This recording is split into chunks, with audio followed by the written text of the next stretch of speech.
अस्सलाम वालेकुम students, welcome to Arfaz logic lounge. Hope all of you are doing well. आज हम डिस्कस करने जा रहे हैं एक न्यू टॉपिक, मतलब टॉपिक वही है, उसके अंदर सब टॉपिक चल रहे थे हमारे। हम डिस्कस कर रहे थे प्रोबेबिलिटी एंड स्टैटिस्टिक्स के अंदर हाइपोथेसिस टेस्टिंग का टॉपिक, और उसके अंदर हमने स्टार्ट किया था जी टेस्ट को। आज हम जी टेस्ट देखने जा रहे हैं। अगर आपको 2 सैंपल दिए हुए हो तब आप जी टेस्ट किस तरह से वहाँ पे लगाओगे और अपना क्वेश्चन सॉल्व करोगे। पिछला जो लास्ट लेक्चर था उसमें भी हमने 2 सैंपल के लिए ही जी टेस्ट अप्लाई किया था, लेकिन वहाँ पे जो आपको डाटा गिवन था वो अनग्रुप डाटा था, यानी पैराग्राफ की फॉर्म में। यहाँ पे आपको ग्रुप डाटा दिया हुआ है, यानी फ्रीक्वेंसी डिस्ट्रीब्यूशन टेबल दिया हुआ है। तो आप उस पे अगर 2 सैंपल आपको गिवन है ग्रुप डाटा की फॉर्म में, तो आप वहाँ पे जी टेस्ट किस तरह से अप्लाई करोगे, आज हम वो सीखेंगे। तो ये आपके पास एक क्वेश्चन है, आपको शो हो रहा होगा। आपको दिए हुए यहाँ पे मार्क्स की एक यहाँ पे कॉलम बना हुआ है, एक सैंपल ए का कॉलम बना हुआ है, एक सैंपल बी का कॉलम बना हुआ है। ये आपके पास बेसिकली क्या है, मैं इसको एक्सप्लेन अगर करूँ थोड़ा सा रियल लाइफ से हट, रियल लाइफ की तरफ। तो हमने क्या किया कि जिन्होंने क्लेम किया है उन्होंने क्या किया कि उन्होंने स्टूडेंट्स के 2 ग्रुप्स बना दिए, ठीक है, 2 ग्रुप्स बना दिए, और फिर उन्होंने उनका टेस्ट कंडक्ट करवाया। उसके बाद उन्होंने एक एक स्टूडेंट के अलग अलग मार्क्स के बजाय उन्होंने हर ग्रुप से स्टूडेंट्स के कलेक्टिव मार्क्स यहाँ पे लिखे। पहले उन्होंने कहा कि जी 10 मार्क्स कितने लोगों के आए हैं, तो जो ग्रुप ए था उनमें से 5 स्टूडेंट्स के मार्क्स 10 आए थे, और जो ग्रुप बी था उसमें से 8 स्टूडेंट्स के मार्क्स 10 आए थे। फिर जी उन्होंने कहा कि 20 किस किस के मार्क्स आए हैं, कितने लोगों के मार्क्स आए हैं। तो जो ए ग्रुप था उसमें से 10 स्टूडेंट्स के 20 मार्क्स आए, और जो बी ग्रुप था उसमें से 12 स्टूडेंट्स के 20 मार्क्स आए। इसी तरह फिर 30 मार्क्स कितने स्टूडेंट्स के आए, तो ए ग्रुप में से 15 और बी ग्रुप में से 10 स्टूडेंट्स के आए। इस तरह से उन्होंने ये 10, 20, 30, 40 और 50 की लिस्ट बनाई, और यहाँ पे ए और बी दोनों सैंपल से पूछा कि कितने कितने स्टूडेंट्स के ये वाले मार्क्स आए हैं। ये उन्होंने एक आपको ग्रुप डाटा दे दिया है। अब यहाँ पे वो क्या कह रहे हैं, टेस्ट करें, आपने बताना है कि whether the mean marks after 2 sample, ये जो दोनों सैंपल हैं इनके जो मीन मार्क्स हैं क्या वो डिफर कर रहे हैं बहुत ज़्यादा at the 5% level of significance. आपको लेवल ऑफ सिग्निफिकेंस 5% दिया हुआ है। वो कह रहे हैं इस पे आप चेक करें कि क्या आपका जो ये दोनों सैंपल के मीन मार्क्स हैं क्या इनमें बहुत ज़्यादा फ़र्क है या नहीं है, हमने ये बताना है। अब सबसे पहले कि आप जहाँ पे भी क्वेश्चन में देखें ना सैंपल, तो तकरीबन वो हाइपोथेसिस टेस्टिंग का ही क्वेश्चन होगा। उसके बाद यहाँ पे सबसे बड़ा हिंट दे दिया लेवल ऑफ सिग्निफिकेंस, वो हाइपोथेसिस टेस्टिंग का एक मेन थोड़ा सा टॉपिक आ जाता है, मेन टर्म है हाइपोथेसिस टेस्टिंग की। तो लेवल ऑफ सिग्निफिकेंस से आपको पता चल जाएगा कि यहाँ पे तो आपने अप्लाई करना है हाइपोथेसिस टेस्टिंग। अब आपने ये पता लगाना है कि आप यहाँ पे जी टेस्ट अप्लाई करोगे या टी टेस्ट अप्लाई करोगे या एफ टेस्ट अप्लाई करोगे या चाहे स्क्वायर टेस्ट अप्लाई करोगे। तो उसके लिए सबसे पहले यहाँ पे क्वेश्चन के अंदर ना ही आपको सैंपल साइज एन गिवन है, ना ही आपको सैंपल मीन एक्स गिवन है, ना कोई स्टैंडर्ड डेविएशन गिवन है, ना कोई पॉपुलेशन मीन गिवन है, कोई वैल्यू आपको गिवन नहीं है। तो सबसे पहले आपको सब चीज़ें खुद से निकालनी पड़ेंगी। ग्रुप डाटा के क्वेश्चन में आपको ये सब चीज़ें गिवन नहीं होंगी, आपको खुद से कैलकुलेट करना पड़ेंगी। इसलिए मैंने इसकी सेपरेट वीडियो बनाई है ताकि मैं यहाँ पे आपको कैलकुलेट करके बताऊँ कि किस तरह से आप ग्रुप डाटा वाले क्वेश्चन को सॉल्व करोगे, क्योंकि ये भी आपके पेपर में अक्सर नज़र आता रहता है क्वेश्चन। तो सबसे पहला स्टेप तो जो हमारा होता है ना हाइपोथेसिस सेट करने वाला, हम वो लिख लेते हैं। हाइपोथेसिस टेस्टिंग मेथड क्या करते हैं सेट करने में, एक नल हाइपोथेसिस होता है जिसको H0 से डिनोट करते हैं, एक अल्टरनेटिव हाइपोथेसिस होता है जिसको H1 से डिनोट करते हैं। अब क्योंकि ये 2 सैंपल हैं तो हम H0 में क्या लिखते हैं कि ये दोनों इक्वल होंगे, और H1 में हमने क्वेश्चन से डिसाइड करना होता है कि हम क्या लिखेंगे। क्या जो μ1 है वो ग्रेटर देन μ2 है, क्या μ1 लेस देन μ2 है, या क्या μ1 और μ2 आपस में नॉट इक्वल है। तो ग्रेटर देन, लेस देन या नॉट इक्वल टू, ये हम डिसाइड करेंगे क्वेश्चन से। तो ये आपके पास क्या होता है, अगर आपको टेल टेस्ट पता हो ना, ये आपके पास 2 टेल टेस्ट में ये वाला सिंबल इस्तेमाल होता है। इस तरह ये लेफ्ट में राइट में, ये लेफ्ट राइट टेल में टेस्ट इस्तेमाल होता है, और ये हमारे पास 2 टेल टेस्ट में इस्तेमाल होता है। अब हमने क्वेश्चन से आइडेंटिफाई करना है कि आपने यहाँ पे कौन सा टेल टेस्ट अप्लाई करना है। तो मैंने आपको पहले भी बताई हुई है टेक्निक्स जिनकी मदद से आप क्वेश्चन को पहचान सकते हो कि उसके अंदर कौन सा टेल टेस्ट लगना है। मैं आपको एक दफ़ा दोबारा भी दिखा देती हूँ। ये मैंने सेपरेट से लिख के रखा हुआ है, जब भी मैं जो भी जी टेस्ट या टी टेस्ट का लेक्चर कर रही हूँ अभी अपलोड, तो मैं ये वाला आपको बार बार दिखा रही हूँ। तो अगर आपके पास इनमें से कोई भी वर्ड आपके क्वेश्चन के अंदर नज़र आ रहा है तो आपने 1 टेल टेस्ट चूज़ करना है, और अगर इनमें से कोई भी वर्ड नज़र नहीं आ रहा आपके क्वेश्चन में तो फिर आपने 2 टेल टेस्ट चूज़ करना है। और स्पेशली अगर आपके क्वेश्चन में लिखा हुआ है डिफर, डिफरेंट या नॉट इक्वल, तो तब तो आपने लाजमन 2 टेल टेस्ट ही चूज़ करना है। अब 1 टेल टेस्ट आगे से फिर 2 क्लासिफिकेशन उसकी हुई है, लेफ्ट टेल टेस्ट और राइट टेल टेस्ट। तो आपको कैसे पता चलेगा कि लेफ्ट टेल टेस्ट कौन सा है और राइट टेल टेस्ट कौन सा है। अगर आपका जो सैंपल मीन है वो लेस देन हो पॉपुलेशन मीन से, तो मतलब है left tail test. Left tail test में क्या होता है कि आप जी टेबल से जो भी वैल्यू देखते हो उसके साथ नेगेटिव साइन आता है। और राइट टेल टेस्ट में क्या होता है कि जब आपका सैंपल मीन होता है वो बड़ा होता है पॉपुलेशन मीन से, और जी टेबल से जब आप उसकी वैल्यू देखते हो तो आपके साथ यहाँ पे प्लस का साइन आता है। तो ये आपने याद रख लेना है टेक्निक। अब अपने क्वेश्चन की तरफ चलते हैं। तो क्वेश्चन में आप देखें तो ये आपको नजर आ रहा होगा डिफर, और मैंने अभी बताया आपको डिफर, डिफरेंट या नॉट इक्वल नजर आए तो इसका मतलब है टू टेल टेस्ट। तो यहाँ पे टू टेल टेस्ट के लिए नॉट इक्वल टू का साइन लगता है। तो यहाँ से हमें ये पता चल गया कि टू टेल टेस्ट है। अब हमने यहाँ पे नेक्स्ट स्टेप होता है टेस्ट स्टैटिस्टिक्स, जिसमें हमने जी की वैल्यू कैलकुलेट करनी है। लेकिन उसके लिए तो हमें पहले एन की वैल्यू चाहिए, मतलब सैंपल साइज, दो सैंपल है तो दोनों के साइज पता होने चाहिए, दोनों का सैंपल मीन पता होना चाहिए, दोनों का स्टैंडर्ड डेविएशन पता होना चाहिए। तो वो सब हम यहाँ पे सीखेंगे कि किस तरह से कैलकुलेट करना है इस टेबल को यूज करते हुए।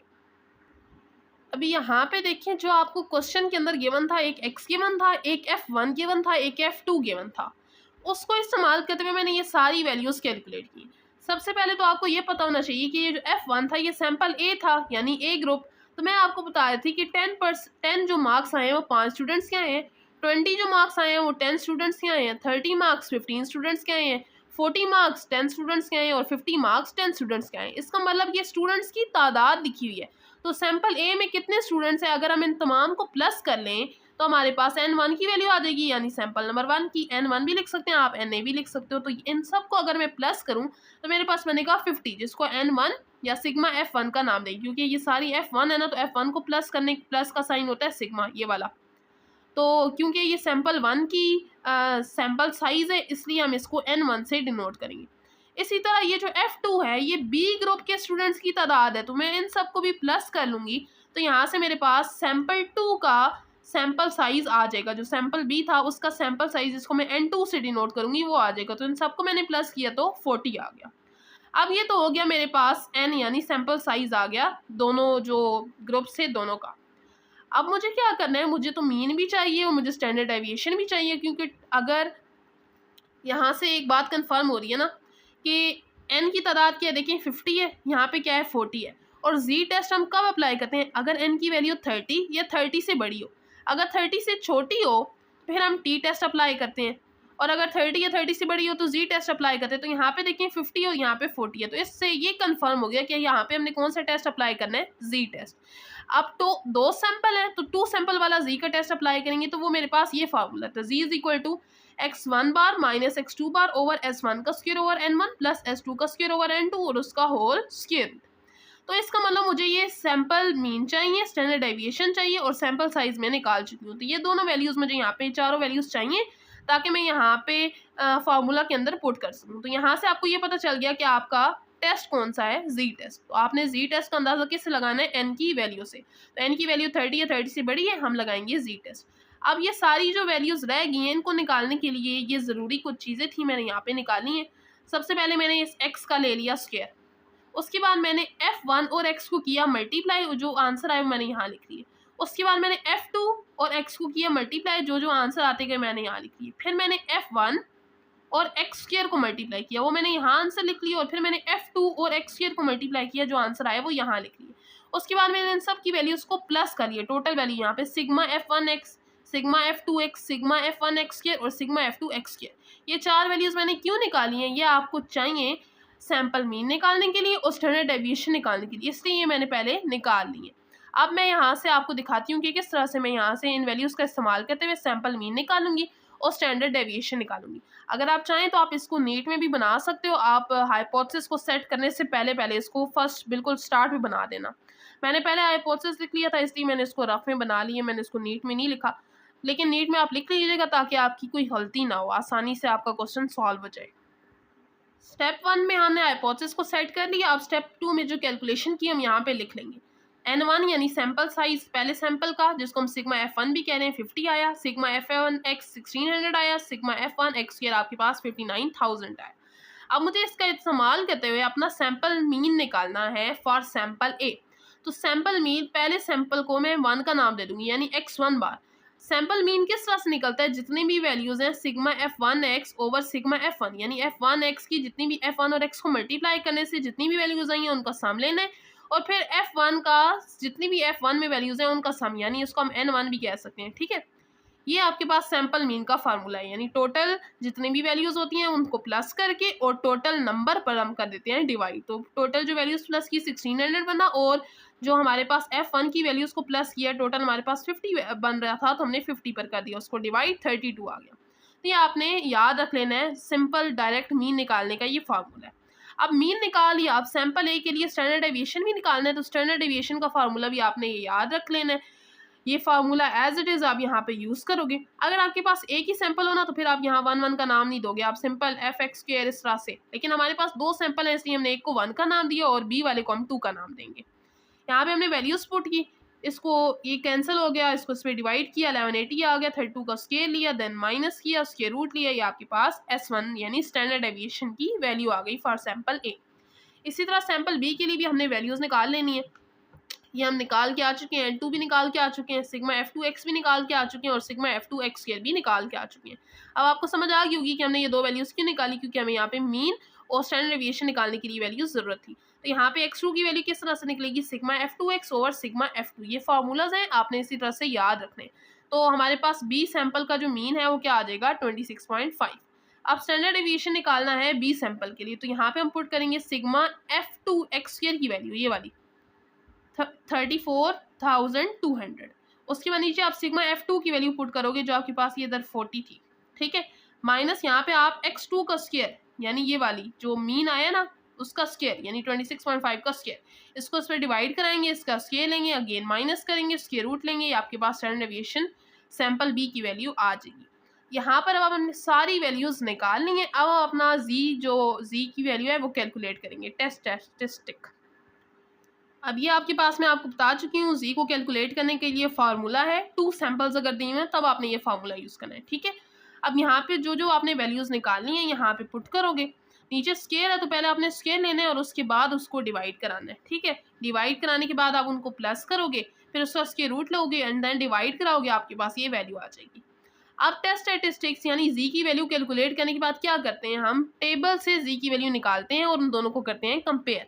उसके लिए हमें चाहिए होता है लेवल ऑफ सिग्निफिकेंस। अगर आपको क्वेश्चन में ना गिवन हो तो आप लेना है 5%, लेकिन हमें पहले से क्वेश्चन के अंदर 5% गिवन था।